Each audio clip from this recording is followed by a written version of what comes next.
So I've been looking at the group and I'm both optimistic and really scared all at the same time. So let's get into it and find out why. I'm going to start with Fiji because they're our first game and this is probably the one I'm most worried about. And no, it's not just because of 2007. Fiji are a much improved team. They've got some real world-class players, which they've always had. And now with having a team in Super Rugby, they've got a familiarity and continuity with each other. Adding on to that, they've been with each other for a while now, building up to this World Cup, so they've had a real chance to bond and work through processes and stuff like that. And watching a couple of their recent games, you can see that there's a bit more structure there. It's gone are the days where you just sort of use your set piece and maul them and get them blowing by 60 minutes and then kill them off in the last 20. I don't think that's going to happen in this World Cup. Now, I'm not comparing their set piece to South Africa, but they've still got a Fijian flair, and now they've added a little bit more structure to it, which makes them super dangerous. And you saw in that England game, the offload and the skills, they're all still there, and the massive physicality, it's all there. You only need to look at their last 5 fixtures. The only one they've lost is against France, which they put a good account of themselves in. And in amongst that, they had comfortable wins over Samoa, Tonga and Japan. Not to mention the history-making win over England in Twickenham, which Wales actually couldn't manage, so that's something to worry about. Having said all this, looking at the bookies, Wales are still the favourites by, I think it was about 5 points, which, I don't know, that's quite a big handicap. And probably my biggest worry about this is going into this game, Wales don't know realistically what their starting 15 is, and if they do, they haven't really played together, which is concerning. I've heard a couple of interviews with Gatland where he says he's got the game plan to beat them. He's taken it from the Crusaders, who beat them in Super Rugby. But I don't know if that's just gamesmanship, and that's a club. It's not the international team. So we got to hope that he definitely knows what his plan is and the plan works. And if I'm sounding a bit negative, I do apologise. I'm just really worried about this game. I honestly think it's a 50-50. I can't call it. If any of you in the comments have got a better idea than me, please feel free to let me know.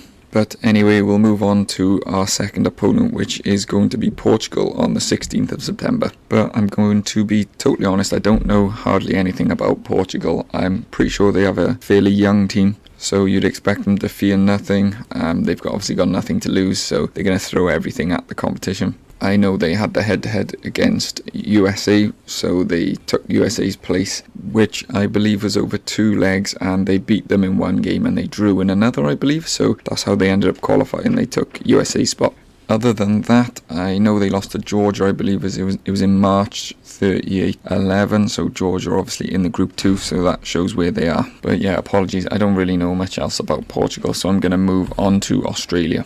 To me, Australia are in a similar position as Wales. They obviously hired a new coach recently in Eddie Jones, similar timescale to Gatland, and similar to Wales, they had a horrific rugby championship like we did in the Six Nations. Ironically, they've lost their last 5 games. The last game they won was in November against Wales when they beat Wayne Pivac's Wales in the last sort of dying embers of the game. I'm sure we all remember that one fondly. And another similarity I think we share is they've got sort of a rebuild phase with a young squad coming through and some young exciting talent. According to the bookies, they're still the favourites to win the group. Eddie Jones has also brought on Steve Hansen as like an advisory role, so whatever that means. But to be honest, I don't really agree with the bookies. This is going to probably sound like sitting on the fence, but I honestly don't think there is a favourite in this group. I think Fiji have improved so much and Wales and Australia have regressed so much in the last few years that anyone can beat anyone and anyone can win the group, bar Portugal, and you'd probably still expect Georgia to finish 4th. But if anyone was going to tell me that they can guarantee what the standing's going to be in this pool, I would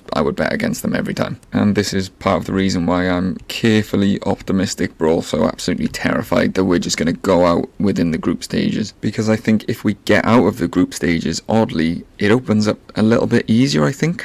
Now hear me out, but if we get out of the group stages, then we're going to be facing either one of England, Argentina or possibly Samoa. And if we did manage to get out of the group stages, that means we found maybe some form, or maybe a game plan that's working, or a settled team. And then once you get into the semis, if you win the quarters, then anything can happen and it's anyone's game. But that just might be a massive gulp of hopium on my part.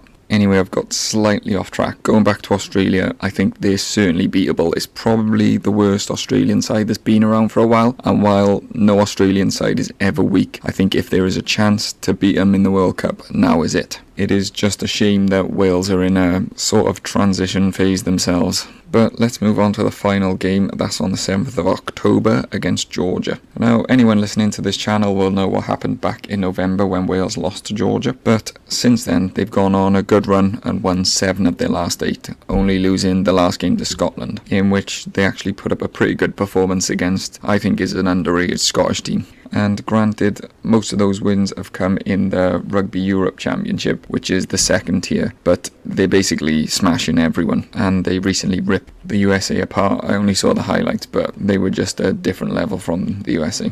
They've also got a lot of dangerous players. Gone are the days where they've just got this big grizzly pack. They've got some really dangerous backs now. The fullback in particular, I'm not going to even attempt to pronounce his name, but he was really good against Wales and he's been good since. And an interesting point that may be getting overlooked is a lot of the Georgian players are actually based in France. Whether that means anything, I don't know, but a lot of them will be in France, and that's where they'll be playing their club rugby too. And while this is a banana skin for Wales, it's also a banana skin for Australia and Fiji. And while this may be arrogance, I'm not actually too worried about having a repeat of what happened under Pivac. I think Gatland has always been good at preparing for these type of games and making sure that the players don't get complacent and stuff like that. So if we take it for granted that everyone's going to beat Portugal and everyone's going to beat Georgia, where does that leave the group standings? And the honest answer is I don't know, but I do think Wales are going to get through the group. I think we will have enough to beat either Fiji or Australia.